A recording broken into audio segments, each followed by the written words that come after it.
I want to talk to you about Libya. And let me remind you of the 5 points that we have made that you need to remember. Here's the first one. The administration is running guns and aid to our enemies, Al-Qaeda and the Muslim Brotherhood and other radical Islamic groups, to foment revolutionary democracy. Point 2, Ambassador Stevens was the point man for the exchange. Point 3, they had forewarning. It came under attack by terrorists. The administration knew it, and they watched it happen in real time. They stopped members of the military from intervening, and they watched our people die. They are covering up, and they have done so by validating the radical Islamic excuse of Islamophobia, an attempt for sympathy and leniency on their murderous attacks. The Pentagon, the CIA, the administration, all were involved. And the 5th point, it continues today. This is true, and so are these things. I want to show you up at the top of the board here on this chalkboard, there's 4 points there, and then there's the update. And the 4 points up the top is why? Why did this happen? Well, there was a call for help. No rescue orders were given. Someone tried to send help anyway, and help was ordered to stand down. That's the crux of really where the passion should be. But let me give you the update on what has happened. John Allen is under investigation for inappropriate emails to Jill Kelly. This is John Allen. Oh, another general. Paula Broadwell is in a catfight over Petraeus with Kelly. Now, who is Kelly? I'm telling you right now, Kelly is going to be an interesting figure. I just said to my producer just 20 minutes ago, I said, I want you to turn every stone up. Something's wrong with Jill Kelly and the person that she warned at the FBI. Well, it didn't take too long before my producer in my ear, right before we went on the air, said, Glenn, here's the update on Jill Kelly. Jill Kelly is in massive debt. Oh, well, that's not a target. She's in massive debt, up to $2 million. She's been in and out of court. Oh, and she spent the summer in Martha's Vineyard with the Democrats and the Democratic Senate Re-election Committee, and John Kerry, too. So she's friendly with them. Okay. So anyway, here she is. She's the one that apparently Paula Broadwell sent a letter to her and said, stay away from my man. Really? So she takes this email and she gives it to an FBI agent. And she says, I'm really concerned. Well, the FBI's not interested. They're not interested at all. They say there's no threat here. But the person that she sent it to, he insists that they look into it. Now, he had to be removed from the investigation because he apparently had previously sent shirtless photos of himself to Jill Kelly. Can I ask you a question? Honestly, is it just you and me? Are we the only ones that haven't taken nude pictures of ourselves and sent it to people? Because I'm beginning to feel like an outcast. I really am. I'm feeling alone here. Have you done it? Because don't tell me. I don't want to know. So the FBI guy that she called up for help had sent her those pictures. Also, another very important point in the story today, the press has uncovered Petraeus showed up at a party at Kelly's house with a 28-car motorcade. Jill Kelly, also now today, hired the same lawyer that defended Bill Clinton in the Monica Lewinsky scandal and hired the same crisis PR person who represented Michael Vick. Wow, she's just an ordinary citizen. Really? She did all that? Reports are suggesting the president didn't know about the affair until 5 p.m. on Election Day. Broadwell's dad says, quote, this is something else entirely, and the truth will come out, and there's a lot more that's going to come out. You wait and see. There's a lot more that meets the eye. You bet there is. Broadwell made an interesting statement in the wake of Benghazi that you have to see here. The facts that came out today were that the ground forces there at the CIA annex, which is different from the consulate, were requesting reinforcements. They were requesting it's called the Think and Extremist Force group of Delta Force operators, are most talented guys we have in the military.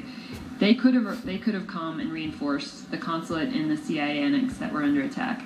Now, I don't know if a lot of you have heard this, but the CIA annex had actually had taken a couple of Libyan militia members prisoner, and they think that the attack on the consulate was an effort to try to get these prisoners back. So that's still being vetted. Still being vetted. Boy, she knows a lot for being a first-time writer, doesn't she? How does she know this? More on that tape here in a minute. Petraeus, in the last piece of news today, was apparently looking forward to testifying about Benghazi. He had personally traveled to Libya in late October to conduct his own review of the attack. But all of a sudden, he now says, you know what, my heart tells me that I shouldn't testify. Really, General? Okay, that's the information that we have out here today. But let's break this up into three categories of what's important. The sex scandal, Benghazi, and the Arab Spring. Let's begin over here with the sex scandal. We told you yesterday, this is a setup. I'm telling you, this Jill character, there's something wrong with her. I don't know what it is, but there's something wrong. This is spontaneously. They just found out. Bull crap. They have known. The White House knew during the vetting process that Petraeus was carrying on an inappropriate relationship. They knew it. They knew he could be easily compromised, but they appointed him anyway. Why? Because when you have the goods on something, well, you need a pressure point. Just like this Jill lady. She's got $2 million in debt. She's in and out of court all the time. Pressure point. Same with the general. General Petraeus, remember, that's what the left used to call him.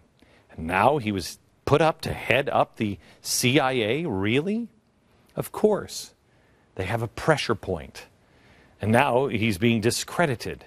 And this whole scandal is doing what? How's your opinion of the military? Discredit the last standing honorable American institution we have, the military. Let's start here. How much time did the FBI spend on those emails?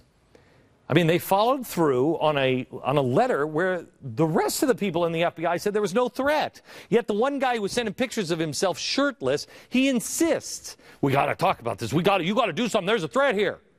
Everybody else is like, Bill or Bob or John or whatever the hell your name is. There's no threat. What are you talking about? But he insists, and so finally they relented. Lo and behold, the magic email bunny comes down. Hopping down the magic email bunny trail.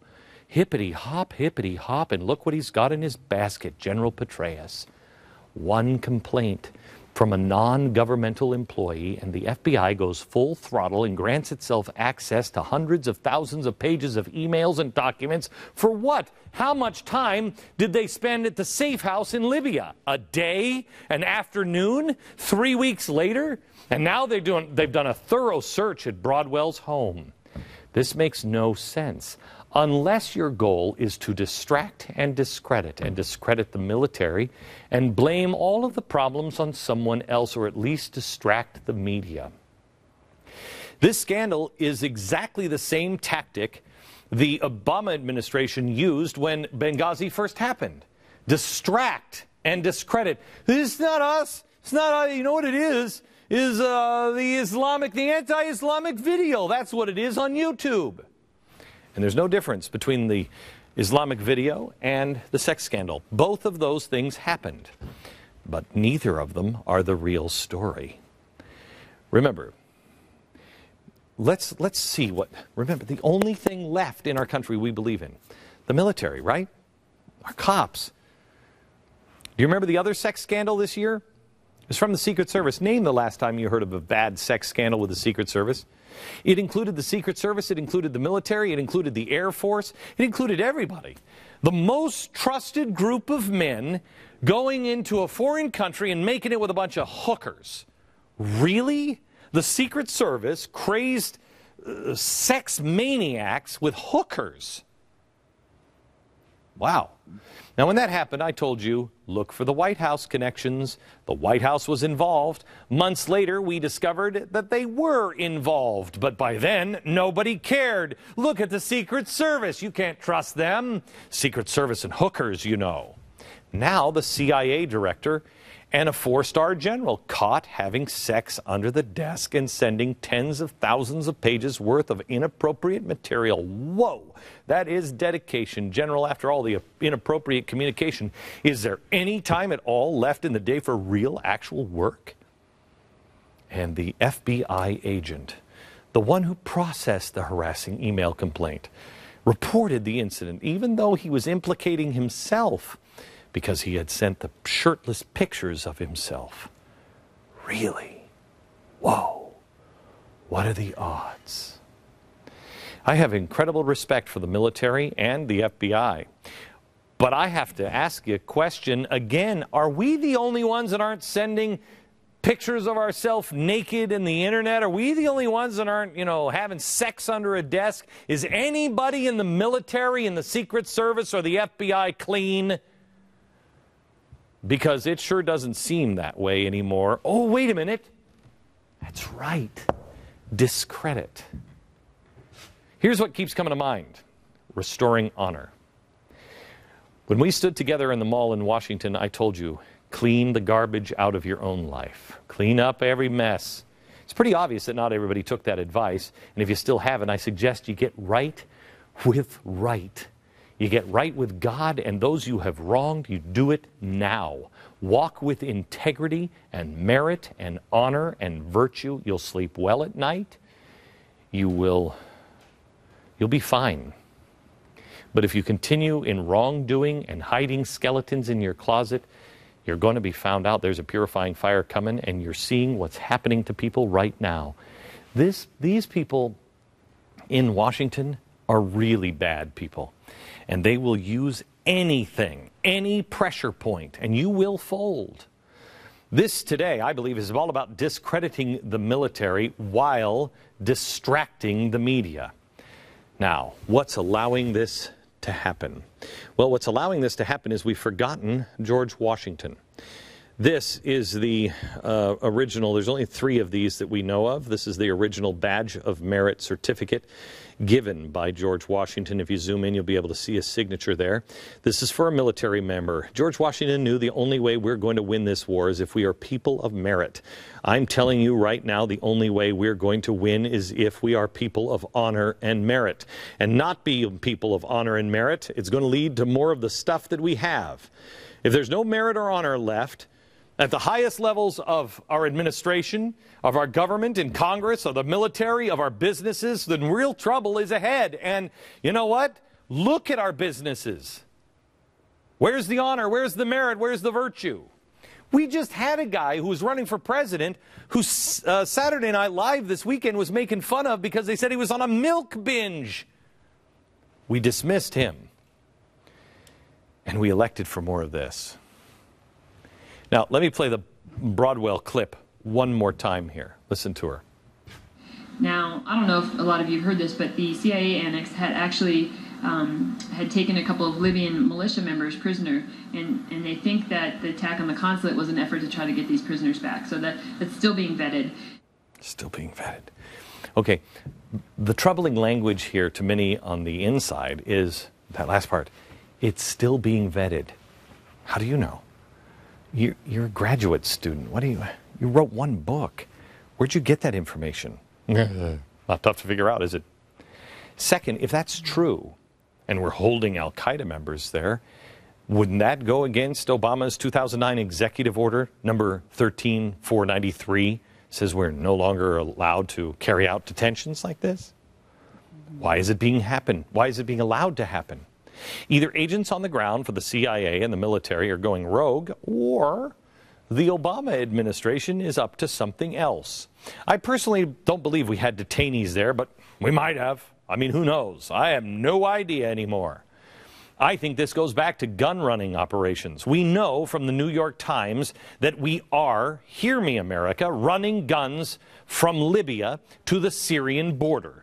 We're getting the weapons in the hands of the Syrian rebels, many of whom happen to be Al-Qaeda members. No executive orders were broken here. We're not detaining anyone. We're playing the same dangerous game of the enemy is my enemy and he's my friend. We're arming terrorists. We're recreating the Osama bin Laden nightmare all over again. Bin Laden was our friend because he was the enemy of our enemy. And once he finished with them, then he promised to do to the United States what he had done to the Soviet Union. To quote him, and I'll never forget reading it, I'll get them involved in a long, protracted war. He'll get us to spend ourselves into oblivion. And then he will push and we will collapse from the inside. Congratulations, America. That's exactly what is happening. On Benghazi, were we holding the militia members? Are we running guns? Do we have black ops situation going on? And were they legal? Does Congress even know about them? Are we supporting Arab revolutionaries, the Muslim Brotherhood? And the video for the excuse of Benghazi. Who gave that excuse to the president? And why are they still employed? Okay, finally, the Arab Spring. How did we get the Arab Spring so wrong?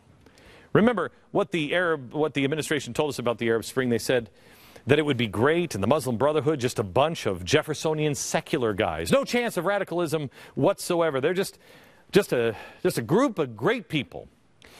And the administration was just a tad wrong on that, wasn't they? As a result, Egypt is now in the hands of the Muslim Brotherhood. They were talking today about blowing up the Sphinx because it's not falling in with Sharia law. We've also had members of the Muslim Brotherhood meet here in the United States. Designated terrorist groups are at the White House. How did we get it so wrong? Who sold us this story? Well, you know who that is? James Clapper. James Clapper is the director of the National Intelligence, and here's just an ADD moment. You notice how nobody ever hears Clapper's name thrown under the bus? Nobody ever says, boy, that guy's just dumb as a box of rocks, isn't he? Even though he called the Muslim Brotherhood secular, said they had no interest in running for any political office, and Diane Sawyer caught him about not knowing the details of a major UK bomb plot that was busted in the UK that week. He didn't know. He's the guy who told us all of this stuff. Now, yesterday, I sat in the Oval Office and I gave you a movie scene, a movie scenario you've seen a million times, that someone confronted, like Petraeus was, and somebody's sitting behind that desk and saying, we hate to see this come out. Just step down. There's a way out. Step down. I saw some blogs say that was ridiculous and fanciful. But today we found out who had that very conversation. It happened allegedly on Election Day. Quote, he, Petraeus, resigned last week after being told to do so by the director of the National Intelligence, James R. Clapper. Clapper called Petraeus that night and urged him to resign. Clapper informed the White House late Wednesday, and aides informed the president Thursday morning before Petraeus came to personally hand in his resignation. Wow! There's a lot going on there. First of all, it's James Clapper who sat down and said, you're going to resign. And he called the White House and they told the president the next day. So Clapper is calling the shots? The secular Muslim Brotherhood guy is calling the shots and not telling the president, even in notifying him that I'm going to tell him to step down. Really? Would you do that with your boss? Because I wouldn't. That's scary. It's scary because we're on the wrong side time and time again. We are in bed with Egypt's revolution. We are in bed with Libyan rebels who had radical groups, including Al-Qaeda, among their ranks. We are in bed with the Syrian rebels now, who have Al-Qaeda among their ranks. We're arming them. We are in bed with the Muslim Brotherhood, both in Egypt and all through the Middle East and here in America. This is a group that clearly articulated their plans to overthrow America in something called the Project. It is designed to destroy America from the inside, and the administration knows it, and so does your congressman and senator. If they don't, they need to get on the stick. That group has spawned nearly every violent radical group and Islamic radical group in the entire world, including Osama bin Laden. This is not an accident. It's not. But what does the sex scandal, Benghazi, and the Arab Spring all have in common? Because they are all linked. Fundamental transformation. Fundamental transformation in the Middle East. Fundamental transformation of the Middle East here. Fundamental transformation of Libya here. And fundamental transformation of our military and our society. It's the fundamental transformation of the world. It's actually global revolution. That's it. Now your friends will say, that's crazy. Really? Push them on the plausibility of the press's story. Push them. Ask some questions. Hey, Obama really didn't know about this until Wednesday? If you're the President of the United States and General Petraeus had to step down because of a scandal, and it was all revolving around Benghazi and everything else, right before he went, wouldn't you want somebody to come into your office and say, hey, Mr. President, before I make this decision, I'm going to recommend that he resigns, but I have to tell you, they just made this decision? If the president didn't know, wouldn't you fire a few people and say, hey, I'm the President of the United States? Why has no one been fired? Why? Why? If they didn't know, he was having sex with this woman while they were vetting him for the CIA. If that happened, and the president didn't know, and nobody told anybody, why wouldn't they fire them? Don't you think that's important? The president has to be informed on things like this, or it puts our security at risk. Demand that there are hearings right now. This story is going to drag on. They're using the Clinton strategy. Stories about sex under the desk, they'll keep coming out, and fewer people will care about what the real story is. They're the ones making this about sex. We're making this about Navy SEALs that were killed, the president doing nothing or someone not doing anything, and more importantly, gun running and being in bed with the Muslim Brotherhood. That's what this story is about. And America's threshold for old guy sex talk is high for a little while, but it doesn't last long. It is the pattern of history and the pattern of revolution. Follow the revolutionaries and be ready for it.